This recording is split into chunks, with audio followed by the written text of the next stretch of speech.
Hey, I'm Hunt, and this is Hunt on LSU, your channel for LSU Fighting Tiger football talk.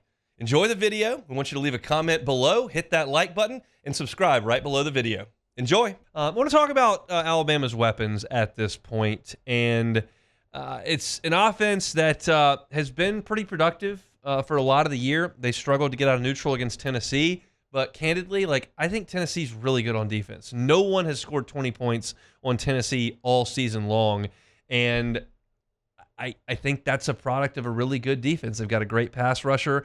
They've recruited pretty well at the linebacker spot, and their secondary is much improved from what it was just a couple of years ago when they just weren't very athletic in the secondary. But they're better, and they held Alabama in check for a lot of that game. But Bama's done some really good things in a lot of the other games that they've played.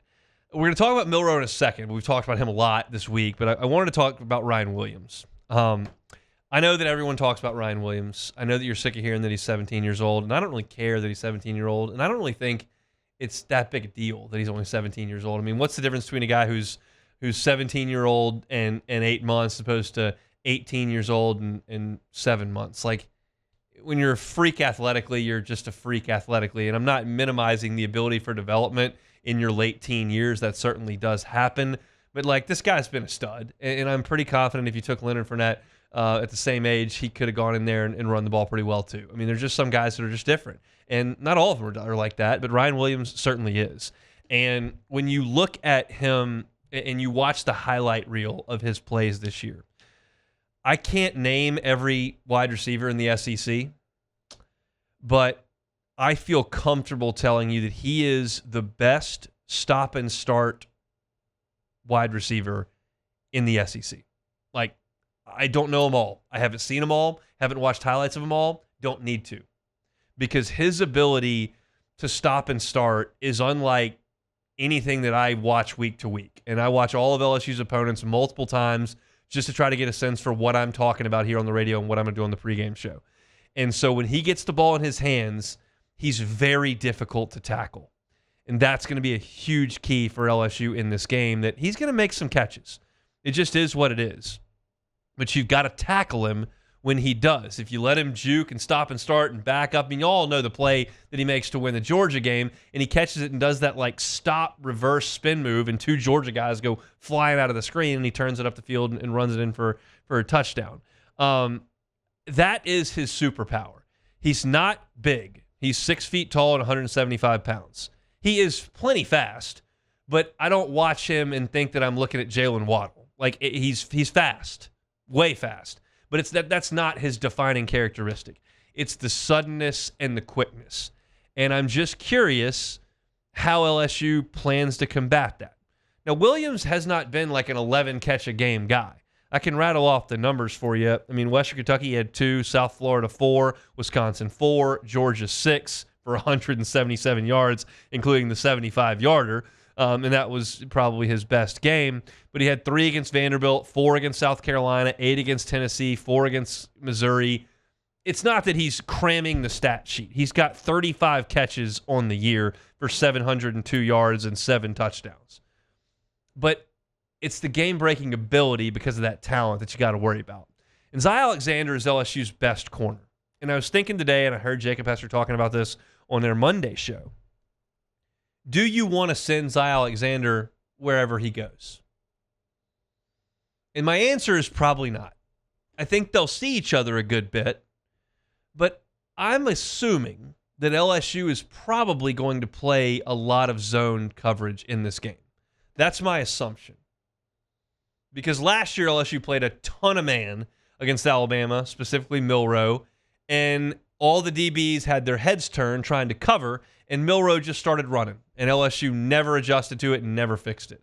And the best way to have eyes on him and make sure that he can't do that as often is to play zone. Now, Alabama can theoretically find some creases in that zone and get some easy completions. But I would probably rather take my chances with Milroe sitting in the pocket, trying to find the windows in a zone, than I would letting him let his instincts take over and let him run. And I'd really rather not spend a ton of time trying to cover Ryan Williams man-to-man. So my guess is that LSU is going to play a significant amount of zone. Now, Blake Baker likes to play man. Corey Raymond loves to play man. So maybe I'm dead wrong and LSU sticks to their guns.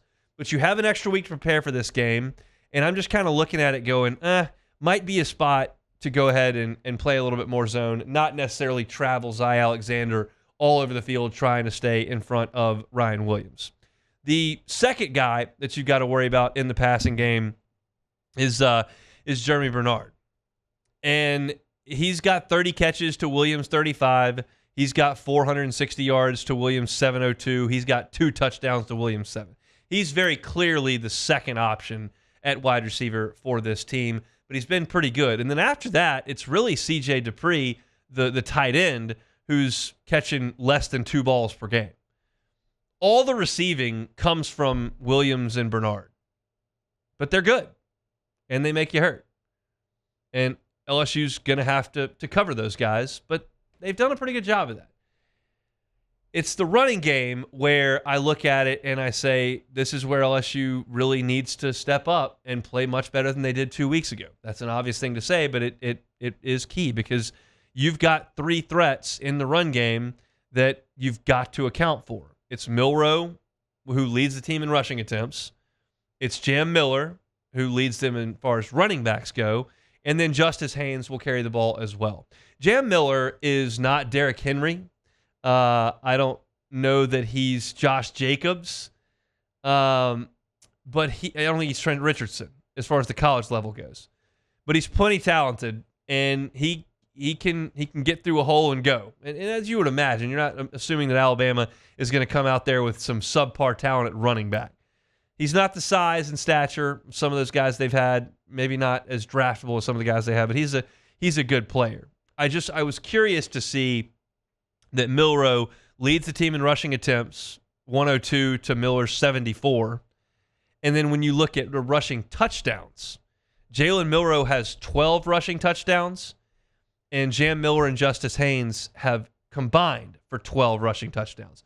So the quarterback has run for as many touchdowns as the 2 running backs combined.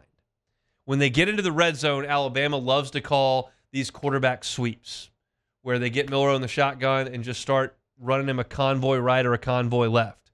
That's worked very well. LSU's going to have to find a way to step up and make that stop. It's not a team that terrifies you with skill position players in the way that Devontae Smith and Jalen Waddle and Jerry Jeudy and that crew did.